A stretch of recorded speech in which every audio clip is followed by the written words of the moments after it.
ഇന്നത്തെ ഉത്തരങ്ങളിലൊക്കെ എൽ എന്ന മലയാളം അക്ഷരം ഉണ്ടായിരിക്കും. കടൽ തീരത്തെ മണ്ണ്. പക്ഷികളുടെ ശരീരത്തെ പൊതിഞ്ഞിരിക്കുന്നത്. ഒരു ശരീരാവയവം. കൃഷി ചെയ്യുന്ന സ്ഥലം. ഒരു ജലവാഹനം. ഒരു ജലവാഹനം. ഒരു പുഷ്പം. വെള്ളത്തിൽ വളരുന്നതാ.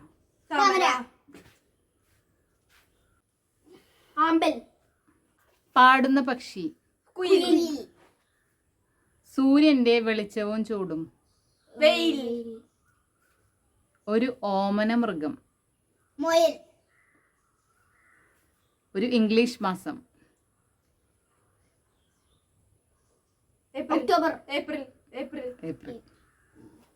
കേരളത്തിന്റെ സംസ്ഥാന പക്ഷി. ഇത് ഇതിന്റെ ഉത്തരം പറയുന്നവർ കമന്റ് ചെയ്യണമേ.